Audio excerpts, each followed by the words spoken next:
Auksinė proga. Ant aukšto kalnelio, žaliame namelyje gyveno vaikinas. Be reikalo netinginiavo, be reikalo ir nedirbo. Gal ir neblogai būtų žmoną turėti, kartais pagalvodavo, bet eik dabar jos ieškok.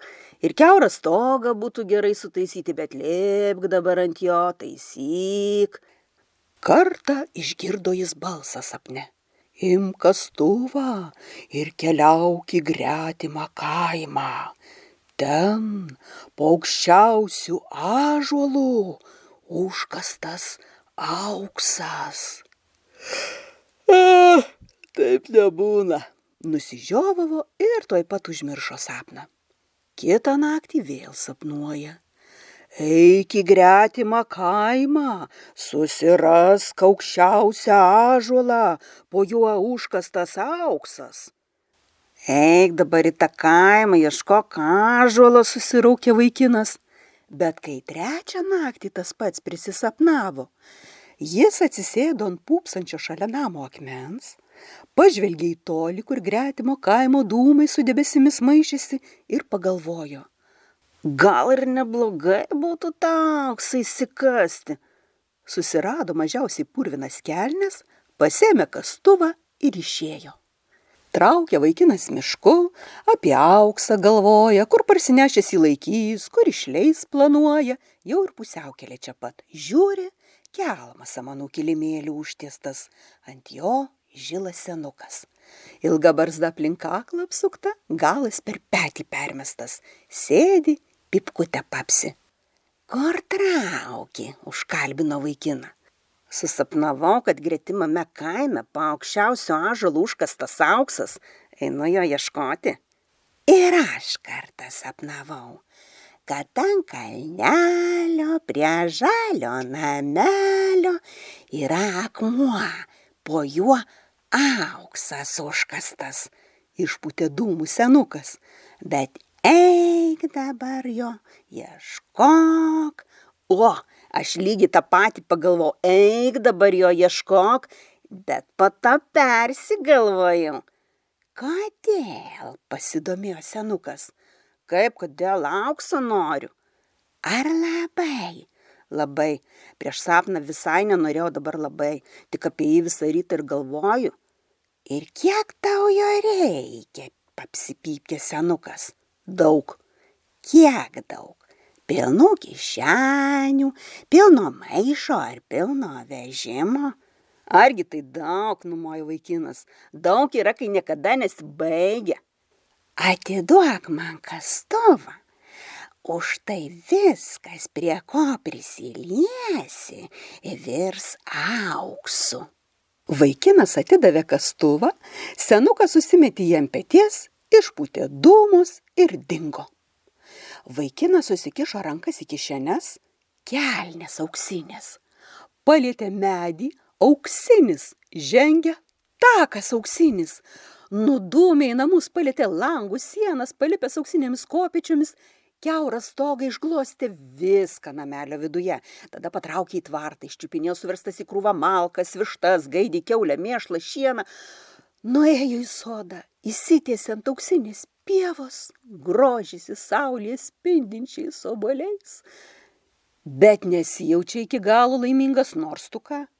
Gal dėl to, kad valgyt noriu, susėmiau šurzgiančio pilvo.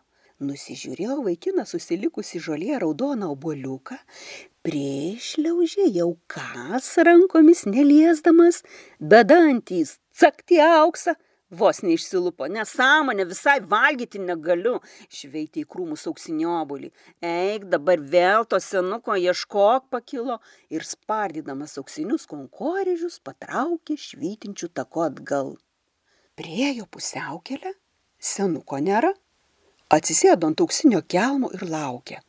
Kažin kada jis pasirodys, o gal visai nepasirodys, taip aš ir galą gausiu. Pabiro vaikinui auksinės ašaros. Ar kas atsitiko, išdygo priešais papsėdamas pipkutę senelis su kastuvu.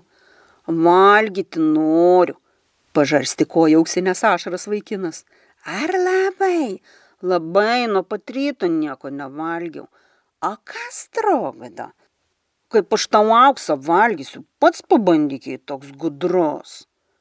Imk savo kastuvą ir viskas bus kaip buvę, išpūtė dūmų senukas. Nereikia man tavo surūdysio kastuvo, susėmė už urzgiančio pilvo bernas. Aš valgyti noriu. Galiu išimti pilvą ir nenorėsi, pasiūlė senelis. Niekada.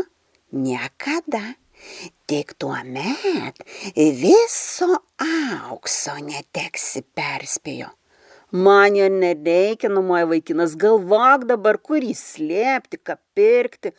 Senelis priėjo arčiau, sumakalavo rankomis kažkokius burtus, išėmė pilvą ir užmetė kaip tuščią maišą ant šakos. Ar taip ir paliksi? Sunerimo vaikinas. Niekas neims antro pilvo, patsgi net vieno nenori. Pasėmė kastuvą senukas, išpūtė dūmus ir dingo. Vaikinas grįžo į namus, paleido iš tvarto žviegiančią kiaulę, vištas, gaidį, tegul bėga kur nori, nors į mišką pasvilkus vis tiek jam nereikia nei tų kiaušinių, nei mėsos. Nuėjęs į sodą paspardė nukritusius obuolius, vis tiek jų nevalgys ir neliko daugiau ko veikti. Atsisėdo vaikinas ant akmens, pažiūrėjo į tolį ir susimąstė. Ar taip dabar ir bus, taip ir sėdėsiu be darbo visą gyvenimą. Iš nuobodulio ir galą gauti galima. Keliauja jis vėl prie pusiaukelėje riogsančio kelmo. Kas dabar negerai? Jau laukė vaikino papsėdamas pypkutę senelis. Be reikalo dirbti aš nemėgėjęs, bet nieko neveikti irgi nesutinku. Kodėl? Nesąmonė, pats pagalvok. Imk savo kastuvą ir viskas bus kaip buvę, pasiūlė senelis. O tu man visą laiką to kastuvu prieš akis mojuoji, gavai ir turėkis. Įdėk man pilvą atgal, paprašė. Aš pats tokių dalykų nemoku. Senukas nukabino nuo šakos tuščią pilvą, pavartaliojo rankose ir įdėjo vaikinui atgal. Tuomet užsimetė ant peties kastuvą ir jau eis, o pavalgyti sulaikė vaikinas. Patsgi man pilvą sugadinai, išimi gražų, o įdėjai viso susitraukusi, sakiau, nepalik saulėje džiūti. Dabar pamaitink. Šūdą tau subruknėmis jėbi rankas, iškratė pelinus iš pypkė senelis. Aš tik 3 norus pildau. Tai perspėti reikėjo. Senatvė, skėstelėjo rankomis senukas, užmiršau. Bet duosiu tau už tai naudingą patarimą. Imk savo kastuvą ir eik ten, iš kur atėjai, arba ten, kur ėjai. Likęs vienas, vaikinas pažiūrėjo į vieną tako pusę, kur prie žalio namelio ant kalno pūpsojo akmuo, pažiūrėjo į kitą, kur augo aukštas ąžuolas, pažiūrėjo į kastuvą ir susimąstė. Ką jis suprato ir į kurią pusę patraukė, galime tik spėlioti.